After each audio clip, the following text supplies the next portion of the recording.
Exploring and surveying planets in Starfield is a part of the game I've really been having a lot of fun with lately, and not only can it be very satisfying, it can also be one of the best ways of leveling up quickly in a non-cheesy fashion, as well as giving loads of resources and credits if you do it the right way. Today I've got a complete guide for you on everything you need to know about planetary scanning and exploration in Starfield, including my top tips on being speedy and efficient, on how to quickly hit 100% on any planet and locate those hard to find animals, as well as a breakdown of all the important skills that can help you when exploring. There's tons of amazing stuff out there to discover, and as well as the crazy animals, plants and planets, you'll also uncover tons of random events, locations and encounters along the way. As always, I've put a full chapter listing down below, so feel free to skim through the video to find the parts that are of most interest to you, and don't forget to check out some of my other Starfield tips and guides videos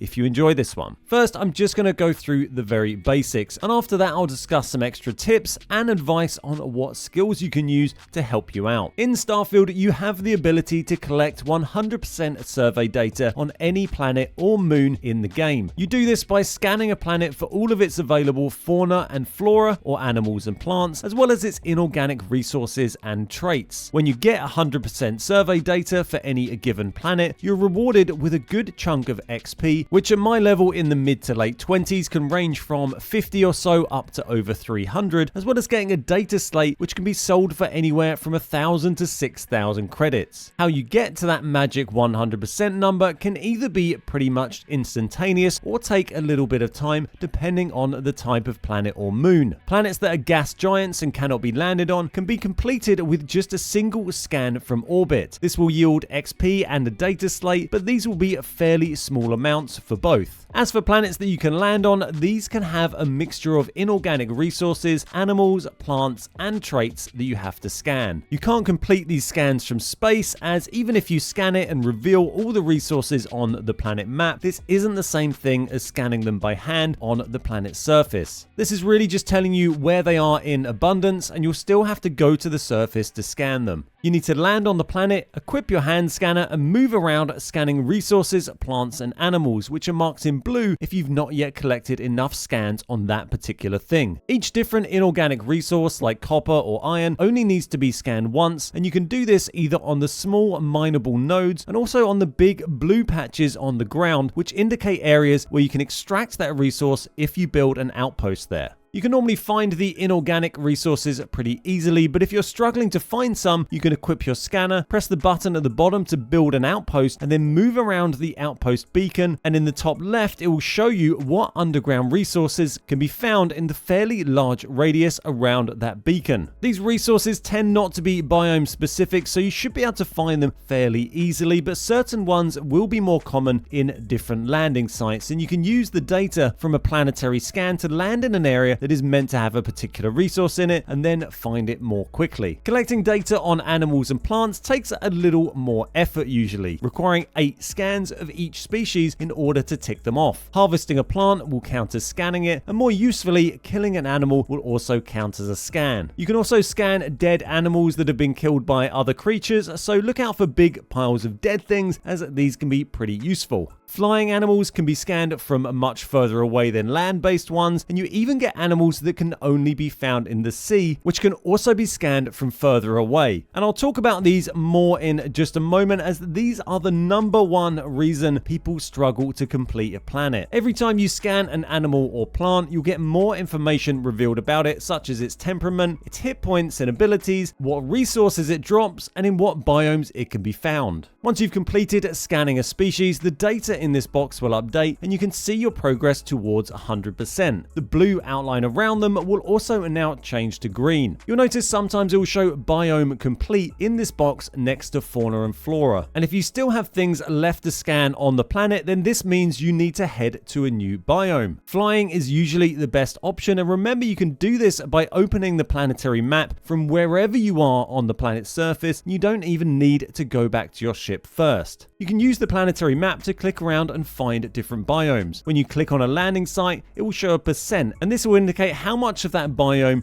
you've already scanned. So if it shows 100%, then generally don't land there. The exception here is when you need to scan sea creatures. If you click on the ocean and it shows 0%, then this means there are sea creatures you need to scan. In order to find these, you need to click around on the edge of the ocean until you find a tile that has coast written on it and then land there. These do seem to show 100% still on them, but don't worry about that. It's just because you'll need to walk from the landing site into the coastal biome, which usually isn't too far. Once you land, head in the direction in which the ocean is meant to be, and you can also look on your surface map and usually identify where the big flat bit is with some coastline if you aren't sure. When you get to the coastal biome, you should hopefully see the biome complete message disappear from your survey progress, and you then just need to walk along the coast and look out for sea creatures to scan. Some planets have oceans that are harmful to humans. These can take a bit longer, but if it's a regular temperature ocean that you can go into, then you can just swim or boost along the surface and scan them a lot more quickly. Some creatures and plants are much more abundant in certain biomes than others, so if there is some annoying small bug thing that you aren't finding many of, then just try hopping over to another biome that isn't marked as 100%, and you might have better luck finding them there, or failing that, check inside of caves. Last but not least, there are planetary traits. Not all planets have these, but if they do, you'll need to go and scan these as well to get 100%. Traits are basically special locations you'll find on planets that are marked as either natural or life signs on your map. Remember, you can scan unknown features like these and structures to get basic info on them from any distance away, so do this first when you land, and then you know where to go to find the traits. Once you get to these, you'll need to either scan one or several things within the same area. Sometimes when there are a few bits to scan, they can be a little hidden away, but you should be able to find all of them for any given trait in one area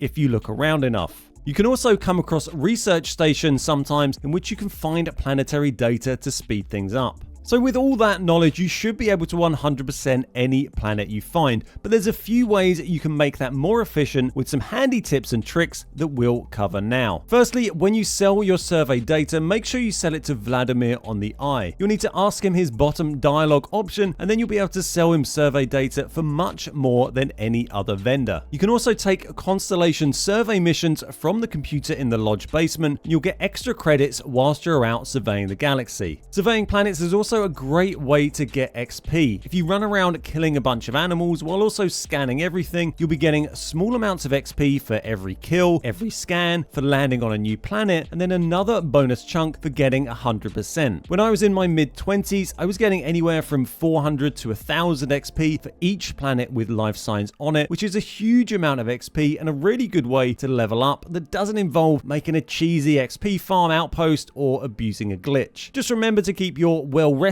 bonus active by sleeping in a bed from time to time, and you'll get 10% extra XP. I was able to go from level 27 to level 29 in under an hour whilst getting some footage for this video just by running around and scanning a few planets and killing a few animals on my way. So it can be a pretty effective way to level without rushing through your missions. There are of course a few different skills you can take which can further improve this process. Upgrading the surveying skill is very handy as this will increase the range of your hand scanner, meaning you can see the blue highlighted scannable things from further away, as well as letting you zoom it in further and scan things from a greater distance. The zoology and botany skills are also very useful, and leveling these up gives you more resources from animals or plants, allows you to harvest from animals without killing them, gives you additional info about them, and also allows you to produce animal or plant resources from your outposts. While the extra resources are useful, the really key bit here is more info, and what that actually means is that each time you scan something, the percent scanned goes up more than before. This means that each level of botany or zoology will bring the total amount of scans required per species down by 1. So with no skill points invested, you'll have to scan each animal 8 times, but with max zoology, you'll only need to do it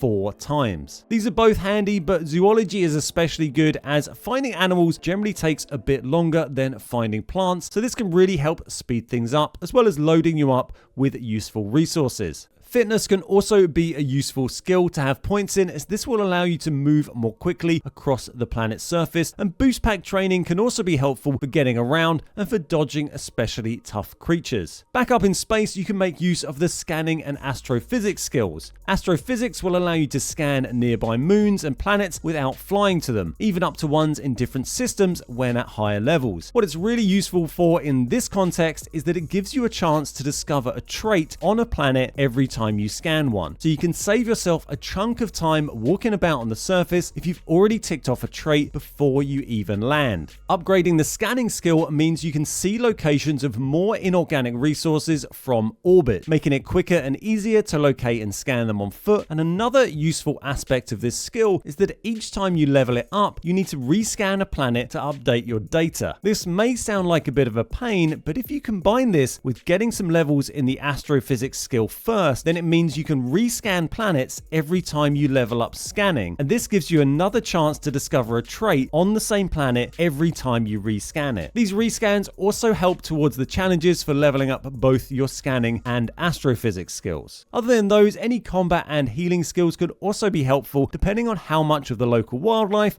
you decide to kill. So that is just about everything there is to know about exploration and surveying in Starfield. I've really enjoyed exploring and scanning planets. You see all kinds of crazy and wonderful things, and I'm pretty tempted to start a new playthrough just focusing on an explorer, beast hunter style build from the very start of the game. So let me know if you'd like to see a video on that, as I'd quite like to try doing a bit of a build video on that topic. Thanks so much for watching. Don't forget to like and subscribe if you did enjoy the video. My name's Ben, we are the Beard Guys, and I'll see you next time.